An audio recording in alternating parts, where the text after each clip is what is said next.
Church of Christ క్రీస్తు విరోధి ఆత్మగల సంఘము. ఇదొక దుర్బోధ. వీరు ఆత్మవరాలు ఆగిపోయాయని అంటూ ఉంటారు. పరిశుద్ధాత్ముడు కేవలం ఒప్పించడం, నడిపించడం వంటి కార్యాలు మాత్రమే హృదయంలో చేస్తాడు, కానీ శరీరంలో ఏది చేయడని వీరు బోధిస్తారు.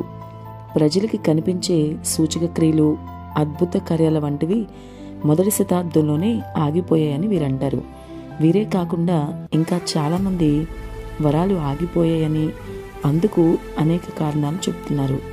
ఆత్మవరాలు ఆగిపోయాయి అనడానికి వీరు చూపించే ప్రతి కారణం వీరిని అజ్ఞానులుగా రుజువు చేస్తుంది. మొదటి విషయం మనం చూస్తే, బైబిల్ రాయడానికి ఆత్మవరాలు ఇవ్వబడ్డాయని వీరంటారు. బైబిల్లో ఎక్కడ అలా రాయబడలేదు. బైబిల్ రాయడానికి వరాలు ఇస్తే ఆదిమ సంఘంలో వరాలు పొందిన వారంతా బైబిల్ రాయాలి కదా, ఒకసారి ఆలోచించండి. రెండవదిగా, కొరింథీ సంఘానికే వరాలు ఇచ్చాడు అని వీరంటారు. అన్ని సంఘాలకి దేవుడు వరాలు ఇచ్చాడు. ప్రతి పత్రికను మిగతా సంఘాల వారు కూడా చదువుకునేవారు. ఏ పత్రిక కేవలం ఒక్క సంఘానికే చెందింది కాదు. తెస్సలోనీయులకు ప్రవచన వరం ఉంది అని మొదటి తెస్సలోని పత్రిక 5వ అధ్యాయం 19 నుంచి 21 వచనాలు చెప్తున్నాయి. రోమా సంఘానికి వరాల కోసం రాశాడు. రోమా పత్రిక 12వ అధ్యాయంలో.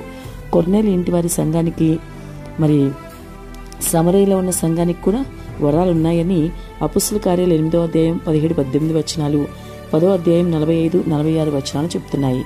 నాటి సంఘకాలంలో వేలలాంటి దుర్బోధకులు లేకపోవడం వల్ల ప్రతి సంఘం వరాలను కలిగే ఉండేది.